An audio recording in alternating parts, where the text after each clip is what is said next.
ఇంగ్లాండ్పై రెండో టెస్ట్ మ్యాచ్లో ఘన విజయం సాధించిన మన టీమిండియా ఇప్పుడు the most important third test మ్యాచ్కి సిద్ధమైంది. అండ్ ఈ match the most iconic Lord's stadium వేదిక ఆడబోతున్నారు. ఈ మ్యాచ్ అయితే చాలా ఇంట్రెస్టింగ్గా జరిగింది. ఎక్కువ అవకాశాలు కనిపిస్తున్నాయి. ఎందుకంటే ప్రజెంట్ సిరీస్ ఈక్వల్గా ఉంది. రెండు జట్లు కూడా చెరొక మ్యాచ్ గెలిచాయి. దీంతో ఏ టీం అయితే ఈ మ్యాచ్లో గెలుస్తారో వాళ్ళు సిరీస్లో మ్యాక్సిమం అప్పర్ హ్యాండ్ సాధించవచ్చు. ఎస్పెషల్లీ లార్డ్స్లో మ్యాచ్ అంటే ఇంగ్లాండ్ వాళ్ళు చాలా ప్రతిష్టాత్మకంగా తీసుకుంటారు. పైగా లాస్ట్ మ్యాచ్లో చూసుకుంటే వాళ్ళు మన చేతిలో ఘోరంగా ఓడిపోయారు. దీని మ్యాచ్లో ఎలా అయినా సరే గెలిచి ఇంగ్లాండ్ టీం కంబ్యాక్ చేయాలని చూస్తుంది. వేరాజ్ మన టీమిండియా చూసుకుంటే very high on confidence. Last match గెలవడం మాత్రమే కాదు, ప్రీవియస్గా లార్డ్స్ గ్రౌండ్లో మ్యాచ్ అయినప్పుడు ఇంగ్లాండ్ టీంని 2021లో డిఫీట్ చేశారు. అండ్ అది కూడా ఒక ఎపిక్ ఫ్యాషన్లో. ఇప్పటికి మీకు ఆ పదం గుర్తుండే ఉంటుంది, 60 hours of hell. So last time England టూర్కి వచ్చినప్పుడు మన వాళ్ళకి గ్రౌండ్లో చాలా మంచి మెమరీస్ ఉన్నాయి. అండ్ ప్రజెంట్ మన వాళ్ళ ఫామ్ చూసుకున్న చాలా అద్భుతంగా కనిపిస్తుంది.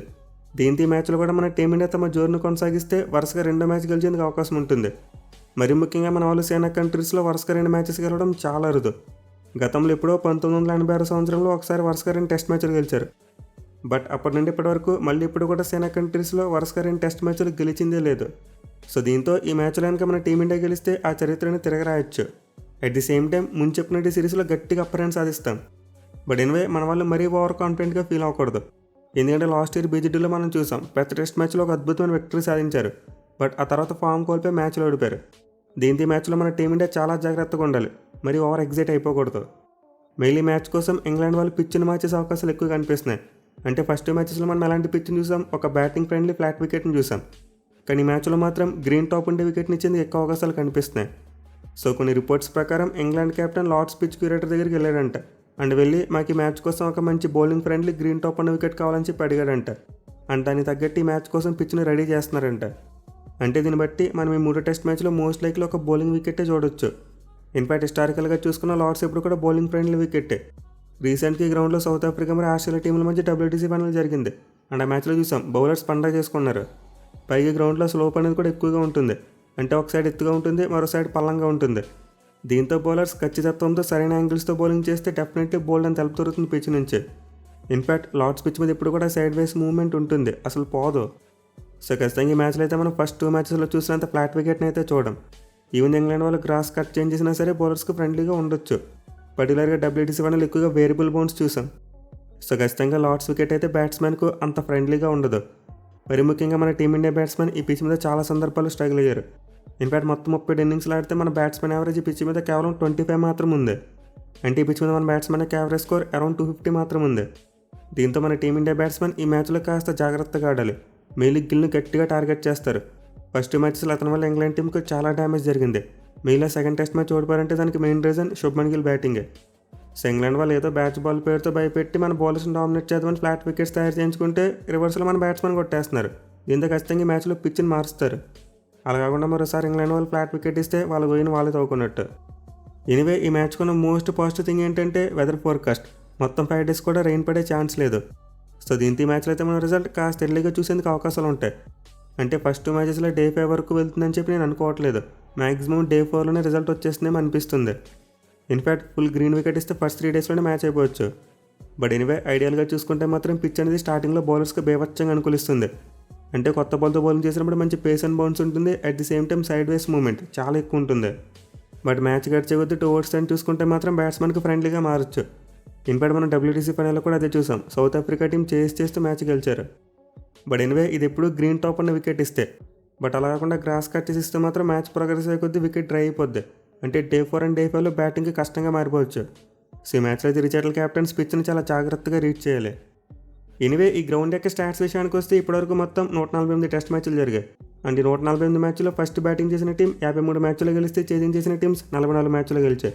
అలాగే గ్రౌండ్లో యావరేజ్ స్కోర్స్ చూసుకుంటే first innings 309, second innings 298, third innings 256, fourth innings 159. So clearly match progress అయ్యే కొద్దీ యావరేజ్ స్కోర్ అనేది పడిపోతూ వచ్చింది. విచ్ మీన్స్ హిస్టారికల్గా గ్రౌండ్లో Day 4 అండ్ Day 5లో బౌలర్స్ ఎక్కువగా ఎంజాయ్ చేస్తూ ఉంటారు. బట్ ముందు చెప్పినట్టు పిచ్ మీద హెవీ గ్రాస్ వదిలేస్తే మాత్రం స్టార్టింగ్ 2 days బౌలర్స్కి ఎక్కువ అనుకూలిస్తుంది. సో ఈ మ్యాచ్లో టాస్ అనేది చాలా వరకు ట్రిక్కీగా మారచ్చు. అంటే ఫస్ట్ బ్యాటింగ్ తీసుకోవాలా లేకపోతే బౌలింగ్ చేయాలనేది ఒక కన్ఫ్యూజన్లో ఉంటుంది. ఇన్ఫాక్ట్ ఈ గ్రౌండ్లో చివరిగా మేజర్ టీమ్స్ మధ్య జరిగిన 10 మ్యాచ్ల్లో చూసుకుంటే రిజల్ట్స్ అనేవి కొంతవరకు ఈవెన్గా ఉన్నాయి.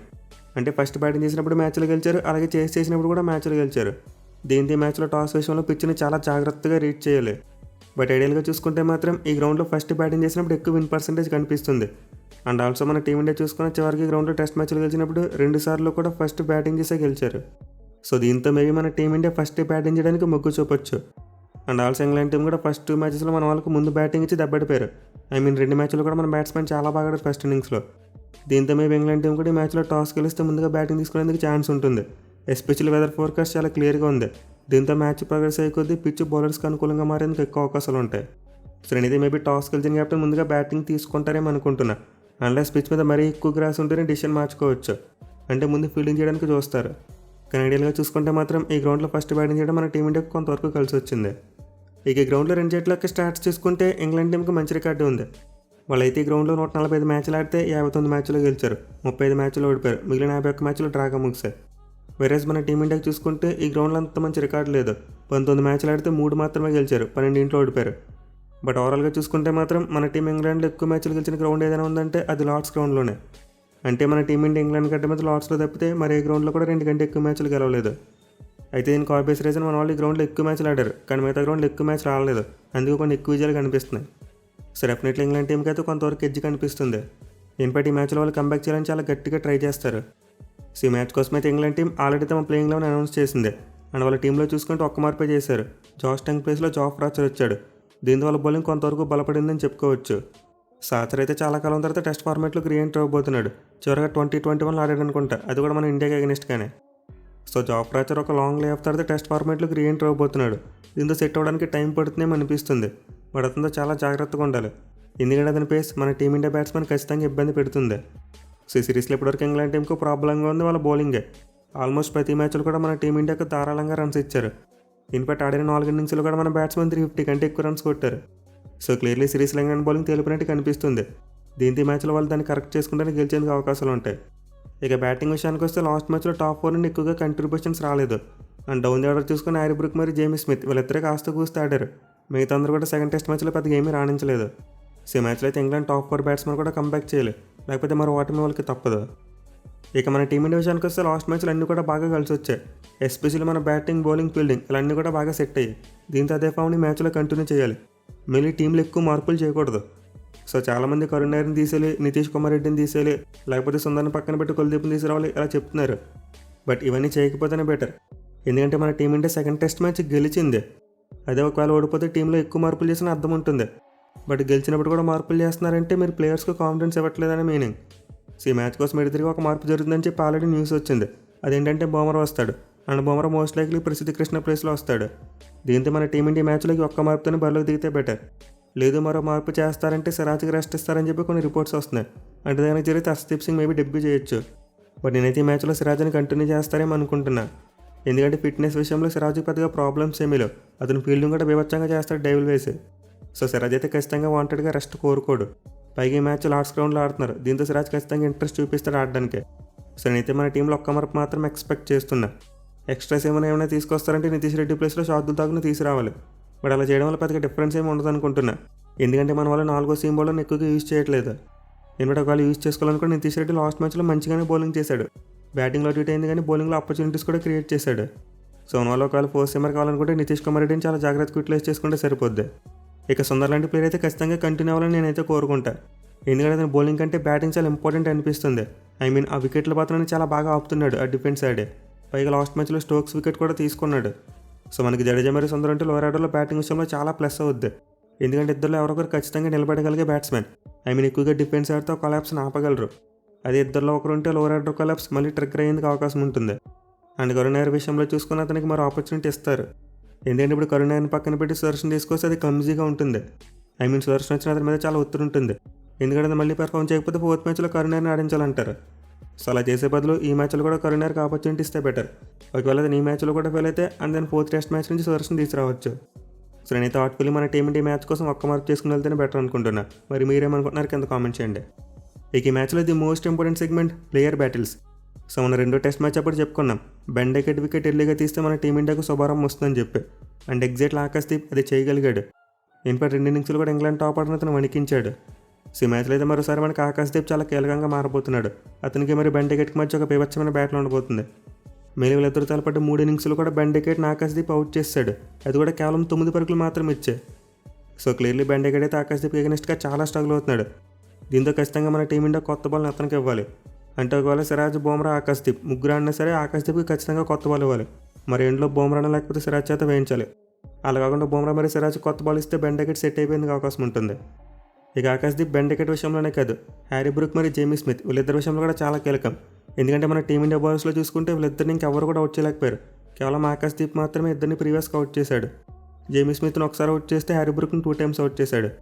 మెయిల్ హ్యారీ బ్రూక్ ఎగనెస్ట్గా చూసుకుంటే తను వేసిన 2 innings కూడా తను వికెట్ తీసుకున్నాడు. అలాగే లాస్ట్ మ్యాచ్లో జేమీ స్మిత్ షార్ట్ బాల్ టాక్టిక్తో అవుట్ చేయడం చూసాం. సో ఇద్దరైతే ప్రజెంట్ చాలా డేంజరస్ ప్లేయర్స్. మన టీమిండియా బౌలర్స్లో వీళ్ళు ప్రీవియస్గా ఎవరి బౌలింగ్లో కూడా అవుట్ కాలేదు, కేవలం ఆకాశ్దీప్ బౌలింగ్లో మాత్రం అవుట్ అయ్యారు. ఇక మిగతా బ్యాటిల్ చూసుకుంటే obviously Joe Root versus Bumrah ఈ బ్యాటిల్ మరోసారి చూడొచ్చు. మెయిన్లీ బుమ్రా రూట్ను 10 times అవుట్ చేశాడు. దీంతో ఖచ్చితంగా మరోసారి టాప్ ప్లేయర్స్ ఇద్దరి మధ్య ఒక టాప్ మ్యాచ్ బ్యాటిల్ ఉండబోతుంది. ఇక మన టీమిండియా బ్యాట్స్మెన్ విషయానికి వస్తే the most important and fiery battle Shubman Gill versus Jofra Archer. ఇదైతే ఒక మ్యాచ్ డిసైడింగ్ బ్యాటిల్ అని చెప్పుకోవచ్చు. ఎందుకంటే టెస్ట్ ఫార్మేట్లో ఆర్చర్కు గిల్ మీద మంచి రికార్డు ఉంది. 3 innings బౌలింగ్ చేస్తే 2 సార్లు అతను అవుట్ చేశాడు, అది కూడా కేవలం 18 పరుగులు మాత్రమే ఇచ్చాయి. సో ఇంత మ్యాచ్లో ఇద్దరి మధ్య ఒక మంచి బ్యాటిల్ చూడొచ్చు. మెయిల్ ఆర్చర్ ఖచ్చితంగా పేసీ షార్ట్ బాల్స్ ట్రై చేస్తాడు. ఎందుకంటే గిల్ ఎక్కువగా పుల్ షాట్ అనేది in front of the wicket ఆడతాడు. దీంతో జోఫ్రా ఆర్చర్ పేస్కి ఏమాత్రం బీట్ అయినా సరే అవుట్ అయ్యేందుకు అవకాశాలు ఉంటాయి. సో ఈ మ్యాచ్లో అయితే మనం శుభ్మన్ గిల్ క్లాస్కు అలాగే జోఫ్రా ఆర్చర్ పేస్కు ఈ రెండింటి మధ్య బీభత్సమైన బ్యాటిల్ చూడొచ్చు. ఇక నెక్స్ట్ బ్యాటిల్ చూసుకుంటే జైస్వాల్ వర్సెస్ బెన్ స్టోక్స్. ఇది కూడా చాలా ఇంట్రెస్టింగ్ ఉండబోతుంది. వెలీ స్టోక్స్ ఈ సిరీస్లో జైస్వాల్కి 2 సార్లు బౌలింగ్ చేశాడు అండ్ 2 సందర్భాలు కూడా అతను అవుట్ చేశాడు. సో దీంతో మేబీ మ్యాచ్లో బెన్ స్టోక్స్ కాస్త ఎర్లీగా బౌలింగ్ తీసుకుంటే బాగుంటుంది. అంటే జైస్వాల్ క్రీజ్లో సెట్ అయ్యేంత వరకు వెయిట్ చేయకుండా త్వరగా బౌలింగ్ చేస్తే మేబీ వికెట్ పడే అవకాశం ఉంటుంది.